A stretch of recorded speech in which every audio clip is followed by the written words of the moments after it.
perkenalkan, kami dari kelompok 6 akan membuat tugas praktikum yaitu komunikasi terapeutik yang berjudul Peran Perawat dalam Mendampingi Remaja dengan Kehamilan yang Tidak Direncanakan. Perkenalkan, nama saya Helmita Fikriani dengan peran perawat 1. Perkenalkan, saya Anissa Febi dengan peran sebagai perawat 2. Dan perkenalkan, saya Ferlianti Utami dengan peran perawat. Perkenalkan, saya Cinta Laura dengan peran anak. Perkenalkan, nama saya Ega Musika, yaitu peran saya ibu.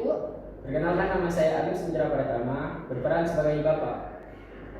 Selamat menyaksikan.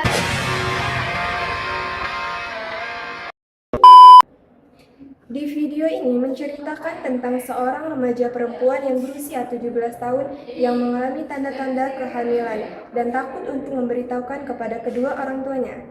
Dan dijelaskan juga bagaimana peran perawat hadir untuk mendampingi pasien dan keluarga dengan komunikasi terapeutik.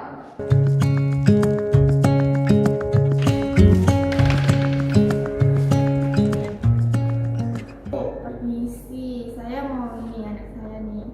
Belum Tahu hai. apa? Ada tahu. Nakal bilang. Iya, Sejak kapan? udah 2 bulan. Udah 2 bulan. Dulu Kak, Baik, sus. untuk adik sama ibu silahkan ke sana dulu. Ya, baik, Sus. Ya. Ini sus sudah selesai, sus. Sudah ya Kak? Ya. Ya, silahkan Bapak tunggu di situ dulu ya. Baik, sus. Masuk di fase pertama, yaitu fase prainteraksi, di mana perawat menyiapkan segala strategi sebelum bertemu dengan pasien dan keluarga pasien untuk terciptanya suasana yang nyaman, senang, dan terbangun empati.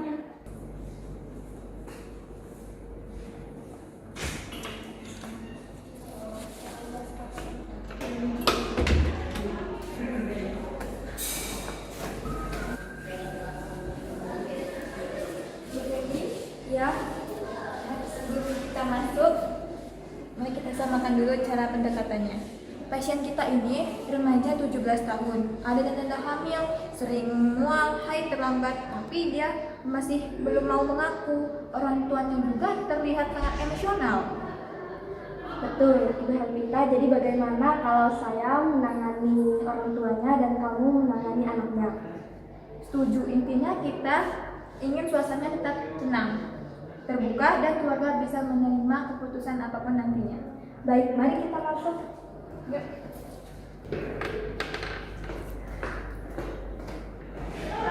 Masuk ke fase yang kedua, yaitu fase orientasi, di mana peran perawat memperkenalkan diri serta menciptakan rasa aman dan nyaman dan menjadi penghubung antara anak dan kedua orang tua. Selamat siang Pak, Bu. Siang, Sus. Saya Ibu Yovita dan ini Ibu Anissa. Kami Ya. perawat yang akan mendampingi keluarga pada hari ini. Dan kami ingin mengajak untuk berbincang sebentar sekitar 20 menit agar bisa mengetahui lebih jelas tentang kondisi anak. Bagaimana? Apakah Ibu Bapak mau? Ya, Bu. Ya, Sus, silakan. Terima kasih Pak Bu. Kami di sini ingin mendengarkan apa yang anak ibu dan bapak ini rasakan supaya lebih lega dan lebih jelas. Silakan ya, Sus. Baik. Nah, Ibu dengar kamu udah lega, sering mual, dan haid terlambat. Sebenarnya apa yang kamu rasakan? Saya cuma capek Bu. Kamu udah 2 bulan loh, Nak. Belum haid. Capek apanya kamu? Sabar Bu. Coba kita beri kesempatan kepada anak untuk menjawab, atau kita coba tes kehamilan dulu supaya lebih jelas. Baik, Bu, silakan tes aja. Saya takut Bu. Bagaimana kalau hasilnya positif? Nah, kalau hasilnya memang positif, itu bukan akhir dari segalanya. Justru kita bisa jadi jalan keluarnya bersama. Ingat, kamu tidak sendirian. Pak, Bu, mari kita beri ruang untuk anak mencoba tes kehamilan dulu, karena hasilnya sangat penting untuk langkah selanjutnya. Silakan, Sus. Ya, Nak. Masuk ke fase mana anak menjalani tes kehamilan dan ternyata hasilnya positif. Orang tua merasa emosional dan dengan bimbingan perawat, mereka dapat menerima, dan di sini anak juga sudah mulai terbuka dengan apa yang terjadi dan berani untuk berbicara. Ini Nak.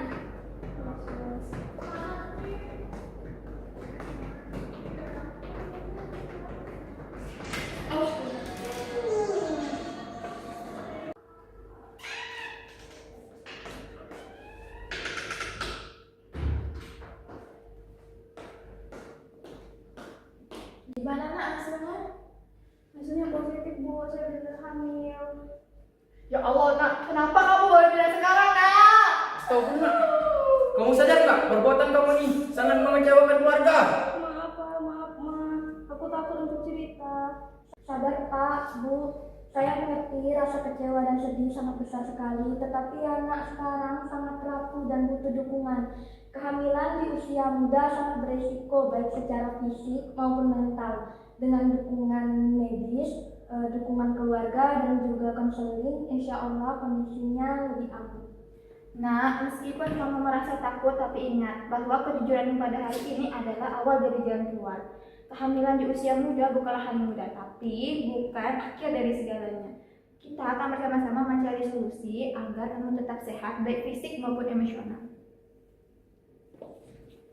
Mama sulit masih menerima ini nak. Mama marah, mama kecewa sama kamu. Tapi mama nggak mau kamu lewati ini sendirian. Mama selalu ada di sisi kamu nak. Gak apa-apa nak, kita lewati ini secara bersama-sama.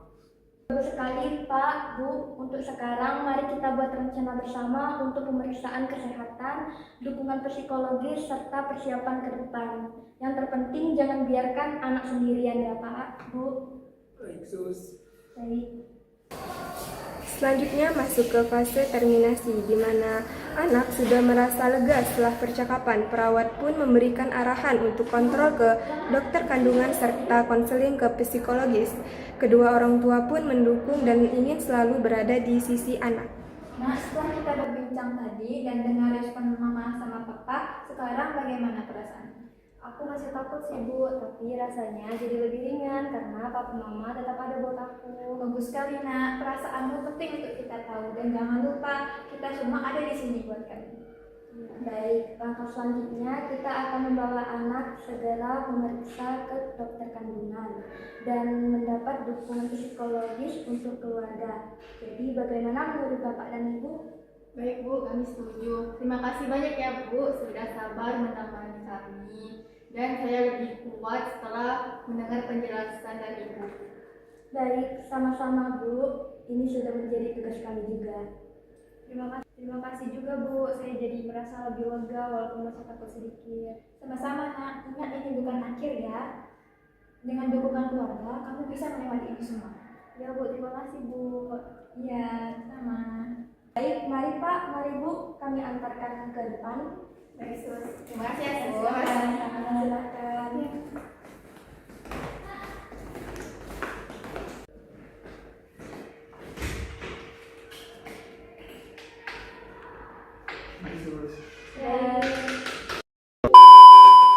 Dapat disimpulkan dari video ini bahwa komunikasi terapeutik sangat penting bagi perawat karena dapat mengurangi kecemasan keluarga pasien serta pasiennya dan menjembatani emosi serta memperkuat dukungan keluarga untuk selalu berada di sisi sang anak apapun dan dalam keadaan masalah yang dihadapi oleh sang anak.